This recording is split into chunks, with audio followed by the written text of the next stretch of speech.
My name is Tony Blau Veldt. This poem is called Alpha. God is a metaphor for you. Does not that logic seem sound, or ought it be the other way around? The equation you reciprocate, control is hate, such ideas you conflate and integrate, and insecurity is never to abate, and a charismatic method to dictate leaves the followers so sedate. In your presence, they'll acquiescently change their psychological state, perhaps even happily conjugate.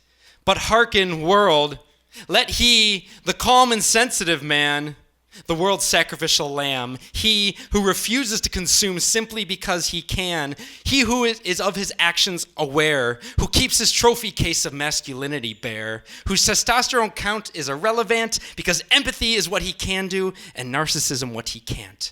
Let him in, hear what he may have to say. Know his silence may echo far more wisdom than those who hurt to get their way. People of the self-serving kind, act first, ask questions at a later time, the alpha male's sign. Manifested masculine thought paradigm, be in control and get your own way. You know what's best, it matters never what others have to say. Such notions always permissible because you know any inflicted pain will be dissolved and a temporary loss of power may be resolved because you can speak impetuously now and later be quickly absolved. We know you are sorry. We know you're a good person. You have no need to bite in pride and swallow because a hackneyed apology is never in the least hollow. Never, ever is it in the least hollow. Some of us see right through you snakes. You liars and manipulators and mendacious sorry excuse for men. You attack with emotional manipulation, but I with the pen. So now is the time to pay. Today is the day, the one in which I may articulate what the world needs to say, because your type is the kind that fuels subservience and emotional decay, depression abounding, and self-esteem to defray.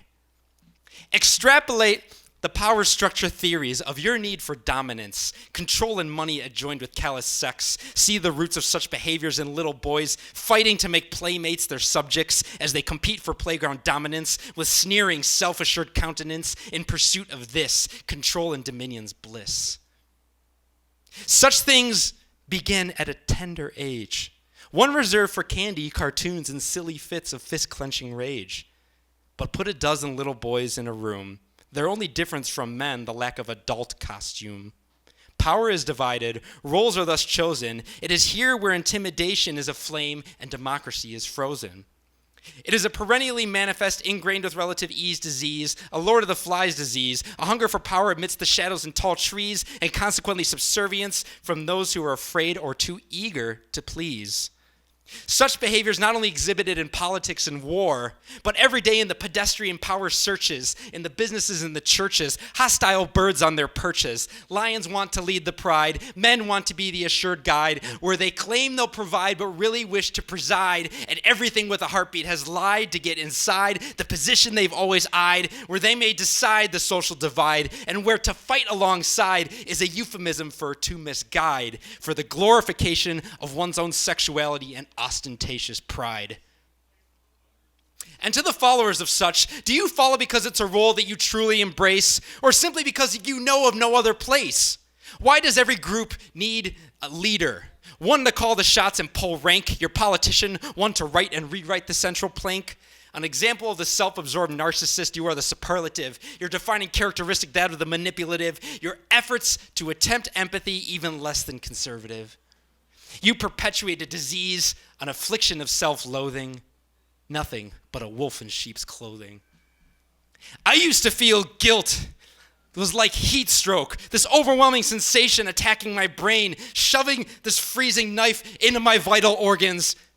Sometimes you feel like you hate yourself. You hate yourself so much. I wanted to bite my knuckles till they bled. I would cringe, I would grip my teeth and ball my fists and just pound them into my head. I'd grab nearby objects and throw them to the ground. I'd punch the wall. Was it the hands or the hurt that was of the more hurt? What creates anger so overt? A complete inability to know yourself or to even assert. People who treat your inherently human qualities as an attempt to subvert, who keep you down at any cost and grind your face into the dirt. Let them breathe. Let them laugh, let them love, and let them live. Let them explore and create and make all types of mistakes. Let people know it's okay to experience heartbreak. Failure, contrary to what some of you are told, is an option. You will fail. You will be hurt. You're not perfect. You have your own tastes and needs and a will to be freed from what you are told you must be. Those in power need to take a page out of Patience's book, need to give their own pride a second look. A leader is not one who craves control, but the one willing to work the hardest, the one to pay pain's outlandish toll. We can hope, at best, to surround those in need of love with smiles and compassion. Try to create more love, for we cannot make those who hate change. We can't. Because we shall never change the minds of those whose pride would rather die and give up their platform to preside.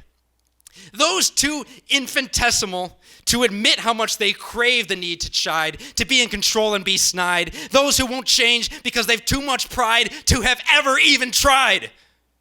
We cannot make it go away, so we must instead deal with life in the best possible way. You must fight for reason. You must fight for everyone. Fight for the evenly distributed power and fight for love and liberty, whether on a global scale or for an individual's personal tranquility. Perhaps democracy, always meant to curtail, where manipulation and narcissism shall prevail in this, the world of the alpha male. We can make a mass movement for patience, empathy, more listening, and less asserting, but can it be accomplished without the coddled power structure hurting? Too many comfortable with the world feeling disconcerting.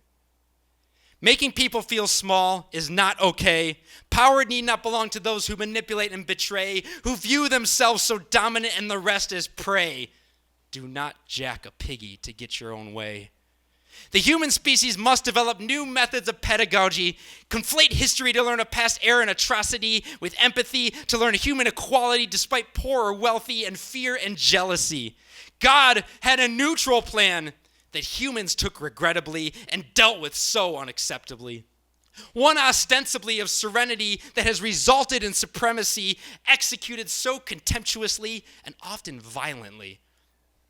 There is a potential for a paradigm shift of our own psychology, an ideology of compromise and apology. But can we fight our very own biology? Thank you.